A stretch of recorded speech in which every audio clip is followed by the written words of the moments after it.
Well, with that, let's shift our focus and in fact go back to a story that we had started the bulletin with. The focus remains on the NEET-UG 2024 controversy. Only a few minutes away from the Supreme Court hearing to begin, the third hearing in fact in this case. Let's quickly take a deep dive, and we have esteemed guests joining us on this broadcast to continue the discussion as well.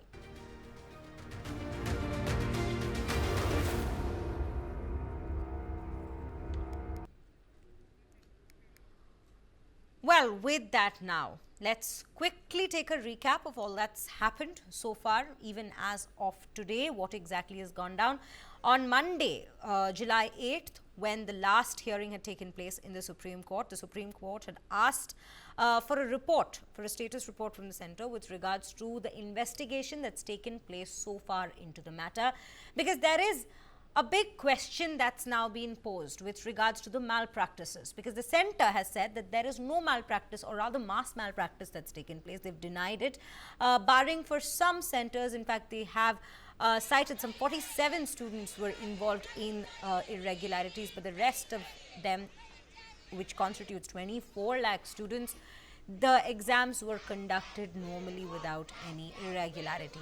So that particular CBI report has been filed earlier in the day today in sealed covers to the Supreme Court. Right now, let's just quickly cut across to our esteemed guests. We have Shubhanu Roy Chaudhary, father of NEET aspirant 2024 and the assistant professor of physiology. Mr. Shubhanu, good afternoon and welcome to News9 Live. Very firstly, as a parent of a NEET aspirant who's given the exam this year, help us understand that would you, given that your own child was not involved, or rather was not even affected by the malpractice, because we are comparing, or rather thinking of an accumulated 24 lakh students' future here. If your child's not affected with this particular case, would you or would you not be for a retest in the NEET examination? Given that your child's not been affected by the malpractice, neither he or she has engaged in any kind of malpractice. Yeah, thank you, ma'am, for inviting me to the show. What I want to specifically highlight that there's no question my son being involved in the malpractice. But what, ma'am, is that I want to ensure is that the malpractice that is being pointed, ma'am, is happening different channels and different modes. Because, ma'am, I can recall an incident from the past year. I mean, in 2023. Some of the companies, I mean, some of the institutes in Kolkata or West Bengal, they were highlighting that please ring us. We are ensuring a government college at 3 lakh rupees. So you need to give that before the examination. You need to give 50,000, and after the examination is over, you should give the rest 2.5 lakhs. So I just called that office, and she said that you come to our office without any mobile phone. You bring your son's particulars and he need to just sit for the examination, and that is all. So I said, okay, so can you write it down? Well, no, you come and it would be it would be kept secret and it would be handled. So ma'am, what I exactly want to highlight is that now malpractices have gone beyond the social media, because now the perpetrators are actually not making a paper leak on the social media, because they know the cyber laws are very active. The only thing they're doing is that they're doing it through a racket, and they're doing it through a channel, so that the specific students can be targeted who require such malpractices to get over the cross the NEET examination. And that is why you are finding so many interstate arrests, because the links are sitting in each and every state, and they are trying to manipulate the parents and the students. And that's how the entire thing is happening. That's why, ma'am, you are seeing that in Learning Path School in Patna, there is basically the students are actually being taken into care. Otherwise, they would have given the question paper in the WhatsApp link only. So they don't do like that. They don't do like that. Now the question is, ma'am, it's a very interesting thing that has happened.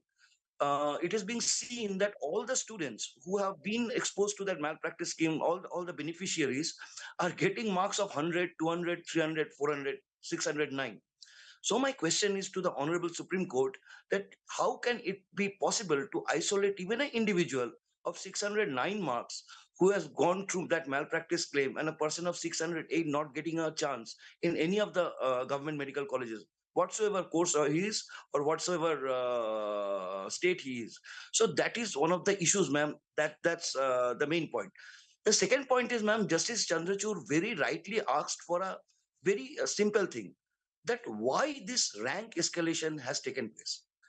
Now, I am unable to understand, ma'am, because this is a very, very simple logic and very, very simple solution to this NEET controversy is that withdraw the marks on that bonus question on physics atom question, because ma'am, the question that has been the second option that has been marked by NTA, that is absolutely wrong. It never stands in any of the evidence-based educational content that atoms of all elements are stable. And NTA was, ma'am, actually right, because when they published the provisional answer key, they made only one answer right, which was correct, in fact. Right, And Shubhanu, NTA, I'm very sorry. I'll want to interrupt you there. Just pointing yeah, one ma'am. thing out, and in fact asking your opinion on this as well.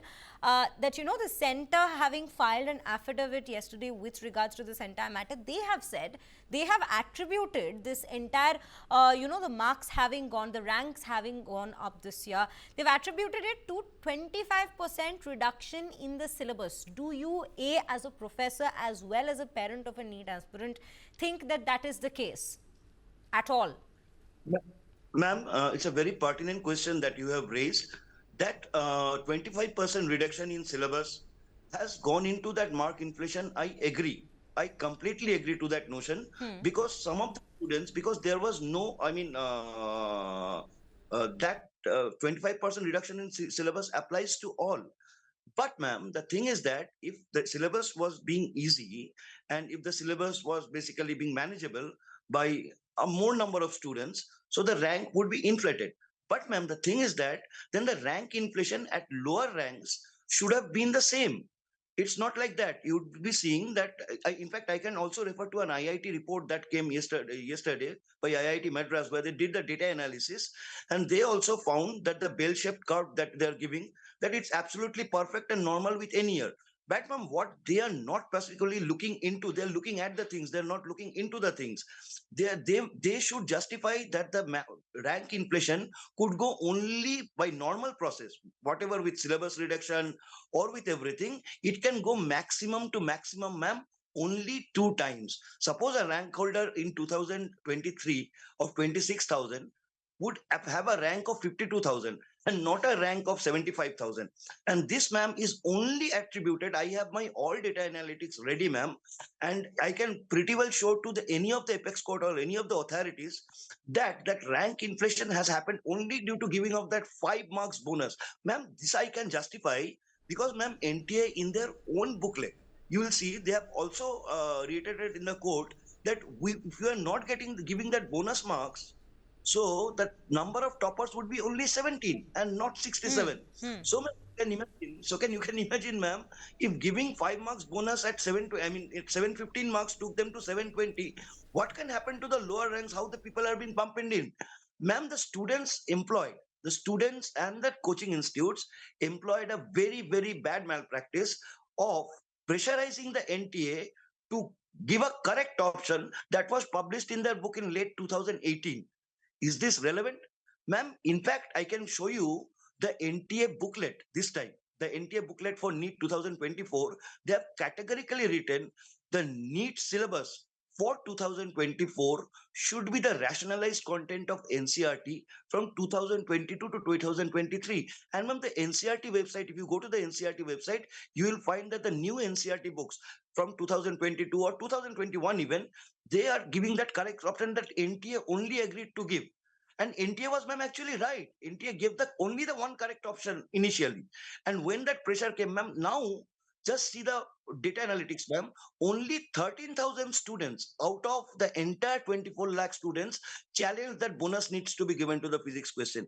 Now it comes to, ma'am, only 0.5% of the students and teachers asked for the bonus. That means the rest 99.5% agreed that whatever the NTA gave the correct answer at first was only the correct answer. They even never challenged, ma'am.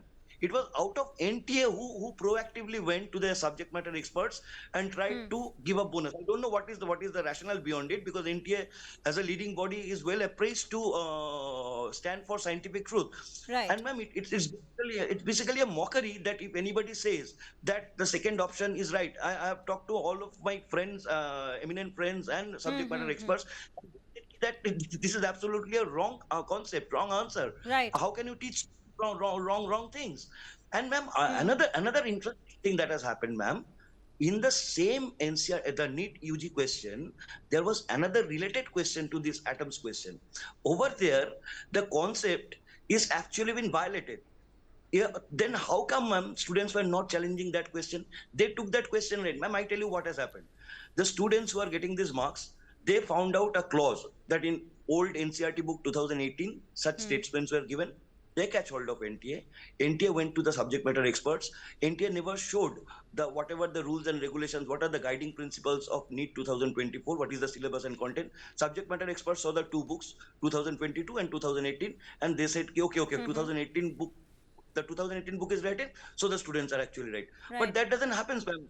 That doesn't happen. If in journalism, ma'am, any some concept comes in 2010 and you are producing that in 2024 when it has changed in 2020, would that be valid in any of the examinations of journal? Very, very, So like, very pertinent points that you, in fact, you've raised, Shubhanu, at this point with regards to, and at a very deeper level with regards to what exactly has gone down with NEET as well as the question paper that was set this time.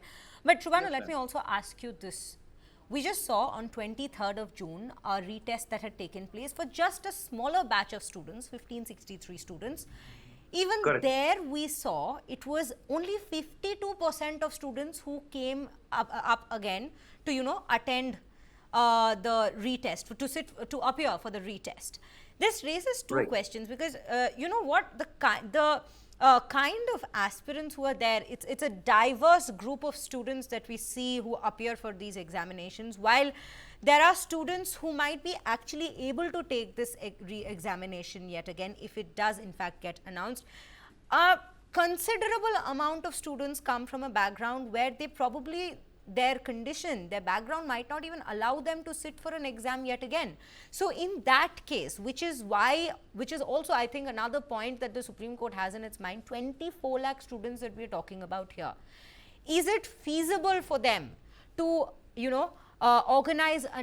arrange for another re-examination, or can they rather, circle out the centers where the malpractices have actually taken place? Because the concerns that you have raised, these are concerns with the NTA conducting the examination at a very elementary level. You've pointed these things out, that the exam question paper in itself, what all have they covered, what all have they not covered, what all are they supposed to cover and not cover.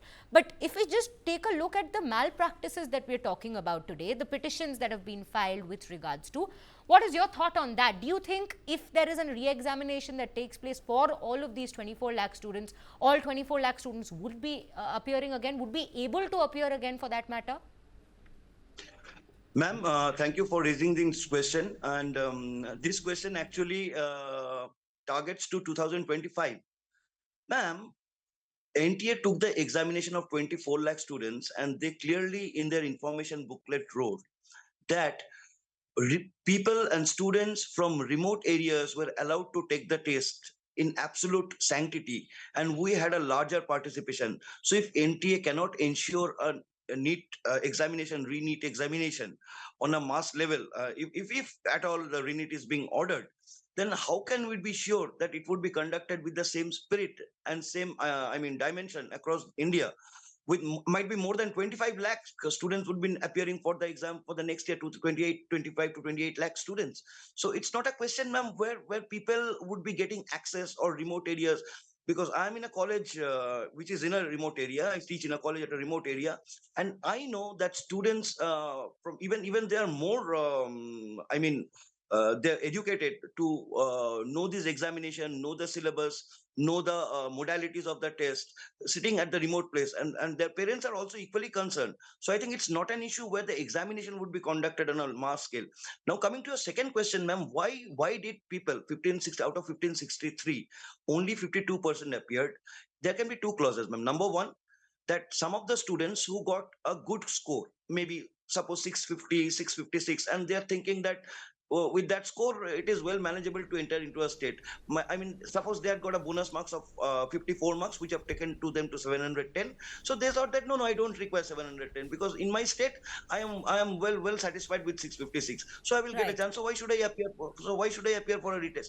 And you would see, ma'am, that out of 24 lakh students, it's only 13 lakh students who have qualified, if I'm not wrong. So you can Okay. pretty well see, ma'am, 50% of the students itself knows that they are out of the race. I mean to see they need area of improvement to come back strong in the next year, but not this year. They know their potential. That has not happened. So they will not stand a position to why to tax things that they don't want to fear of Right. being rebuked or ridiculed. So that's the issue, ma'am, that is pertinent Right, to that. right, Mr. Chaudhary. Well, thank you so much for putting things into perspective at such a deep level for our audience out there. Quite a few pertinent questions that you have in fact raised with regards to the National Testing Agency and the way they've been conducting these examinations as well. We will keep bringing you all the latest updates with regards to the Supreme Court hearing on the NEET-UG 2024 matter, which is to begin only in a short while.